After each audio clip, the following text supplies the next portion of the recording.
நான் கோயம்புத்தூர்காரன் அடிப்படையில் பேசுறேன். கோயம்புத்தூரோட வளர்ச்சிக்கு கடந்த 10 ஆண்டுகளா பாஜகவில் இருக்கக்கூடிய யாராவது ஒரு நபர் பேசியிருப்பாரா அப்படின்றத நம்ம யோசிக்கணும். நான் பேசியிருக்கேன், அந்த உரிமை எனக்கு இருக்கிறதுனால நான் பேசுறேன். கோயம்புத்தூருக்கு என்ன தேவைப்பட்டது? மிகப்பெரிய அளவிலான ரயில் சேவை பாதிக்கப்பட்டது. அந்த ரயில் சேவை போதிய அளவு நமக்கு இல்லைன்னு சொல்லிட்டு சேலம் ரயில்வே கோட்டம் புதுசா உருவாக்குனாங்க. கோயம்புத்தூர் அடிப்படையில் ரயில்வே கோட்டம் உருவாக்கணும்னு சொல்லி போராடணும். ஆனாலும் கூட சேலம் ரயில்வே கோட்டம் உருவாக்குறதுக்கு நான் காரணமா இருந்தேன். நான் போராடி இருக்கிறேன், உண்ணாவிரத்தில் இருந்திருக்கிறேன். என்னை போன்ற கோவை மக்கள் மீதும் கோவை மீதும் மிகுந்த அக்கறை இருக்கக்கூடிய பல மாணவர்கள் போராடினார்கள், மக்கள் போராடினாங்க. அதுல ஏதாவது பிஜேபியை சார்ந்தவர்கள் போராடினாருன்னா இல்ல. அன்னைக்கு நிக்கல. கோவை மீது அவர்களுக்கு பெரிய பற்றோ பாசமெல்லாம் இல்ல. சைலண்டா இருந்தா, நியூட்ரல் இருந்தா, எதிரா இருந்தான். ரெண்டாவதாக, எப்பெல்லாம் சிறுவாணி தண்ணீர் பிரச்சனை வருது, அப்போ நாங்க தெருவில் நின்று பேசி இருக்கிறோம், போராடி இருக்கிறோம். சிறுவாணியில தமிழ்நாட்டில் இருக்கக்கூடிய உரிமையை நாங்க பாதுகாத்திருக்கோம். மூணாவதாக, முல்லைப்பெரியாறு அணை பிரச்சனை வரும். எப்பெல்லாம் கோயம்புத்தூர் வறண்டு போய் கிடக்குதோ அல்லது எப்பெல்லாம் பருவமழை பெய்து கொடுக்கிறதோ அப்பெல்லாம் முல்லைப்பெரியாறு பிரச்சனை வரும். நாங்க போராடி இருக்கோம். முல்லைப்பெரியாறு என்பது தமிழ்நாட்டின் உரிமை, எங்களுக்கு நாங்க தரணும்னு சொல்லிட்டு கோவை, அதே மாதிரி கேரளாவுடைய பார்டர் போன்ற இடங்கள் எல்லாம் பல நாடங்களில் கோவைக்காக பேசியிருக்கிறோம்.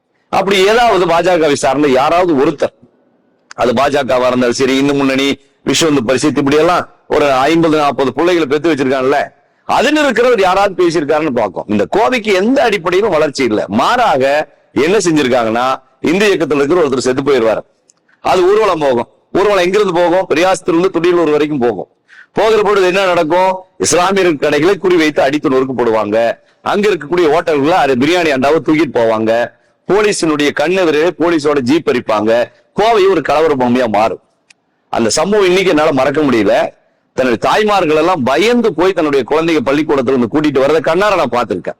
ஆக கோயம்புத்தூருடைய வளர்ச்சிக்கு எந்த வகையிலுமே பயன்படாதவங்க இன்றைக்கு கோவையை பத்தி பேசுறதுதான் பெரிய அதிசயமா இருக்கு. நான் போராடி இருக்கிறேன். தமிழ்நாடு வேளாண்மை பல்கலைக்கழகம் கோயம்புத்தூர் விட்டு வெளியே போயிடக்கூடாதுன்னு நான் போராடி இருக்கிறேன். பாரதியார் பல்கலைக்கழகத்துல மருதமலை வடவழியில் இருக்கிறவங்களுக்கு வேலை வாய்ப்பு கொடுக்கணும்னு சொல்லிட்டு நான் போராடி இருக்கிறேன். தமிழ்நாட்டில் அரசு சட்டக்கல்லூரி எப்படி இருக்கோ அதே மாதிரி கோயம்புத்தூர்ல அரசு சட்டக்கல்லூரி வேணும்னு சொல்லி கோயம்புத்தூர் இருக்கிற பலர் பேசியிருக்காங்க. இன்னைக்கு உறுதி செய்யப்பட்டிருக்கு. அப்ப கோவையினுடைய வளர்ச்சிக்கு இன்றைக்கு ஓட்டு கேட்டு வர்ற யாராவது ஒருத்தர் கோவையினுடைய வளர்ச்சிக்காகவோ கோவையினுடைய தேவைக்காகவோ தேவையை ஒட்டி ஏதாவது பேசியிருக்காங்களா? இன்னைக்கு வரைக்கும் இல்ல. இவர்கள் எந்த அடிப்படையில் கோவையை பத்தி பேசுறாங்க சொல்லுங்க? சிஏ சட்டம் வந்தது. அந்த சட்டம் என்ன சொல்றான்? 80 முன்னாடி, அதாவது 1960, 50, 40 இந்த காலகட்டங்களில், அதாவது குறிப்பா 80 வயசுல இருக்கிற ஒருத்தனுக்கு பிறப்பு சான்றிதழ் வேணும். ஒருவேளை இல்லைன்னு சொன்னா அவன் என்னவா சொல்லுவாங்க? டவுட்ஃபுல் சிட்டிசனா ரெக்கார்ட் பண்ணுவான். என்ஆர்சில ரிஜிஸ்டர்ல தான் போடுவான். அப்ப எங்க அம்மா, எங்க தாத்தா, அவங்களாம் இந்திய பிரச்சனையே கிடையாதா?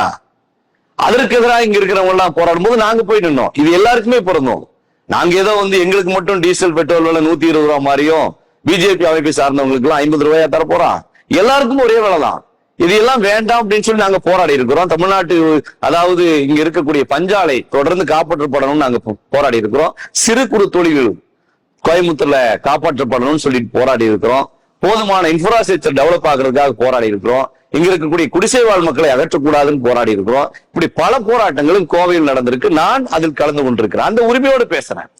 கோவையினுடைய வளர்ச்சிக்கு பேசாத, கோவை மக்களினுடைய வளர்ச்சிக்கு எந்த வகையிலும் துணை நிற்காத, கலவரத்தை மட்டும் ஏற்படுத்துற உனக்கு என்ன தகுதி இருக்கு கோவை மக்களிடத்துல வாக்கு கேட்பதற்கு? எந்த தகுதியும் பாஜகவுக்கு இல்ல. நீங்க சொல்லுங்க, இந்த திட்டத்தை நாங்கள் கொண்டு வந்தது.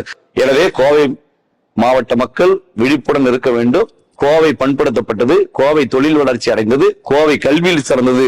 அனைத்திற்கும் கடந்த 50-60 ஆண்டுகால திராவிட இயக்கத்தினுடைய செயல்பாடுகளே காரணம். இந்த செயல்பாடுகளில் எந்த இடத்துலயும் பாஜக இல்ல. கோவைக்கு அடிப்படை தேவைகளாக தற்சமயம் இருந்த சிறுவாணி தண்ணீர், ரயில்வே, அதே போன்று தொழிற்சாலை பாதுகாப்பு, சிறு குறு தொழில் பாதுகாப்பு, இவை அனைத்திலும் பாஜகவினுடைய பங்கு 0. எனக்கு அது கேரண்டியாக இருந்தாலும் சரி, டபுள் என்ஜின் சிஸ்டமாக இருந்தாலும் சரி,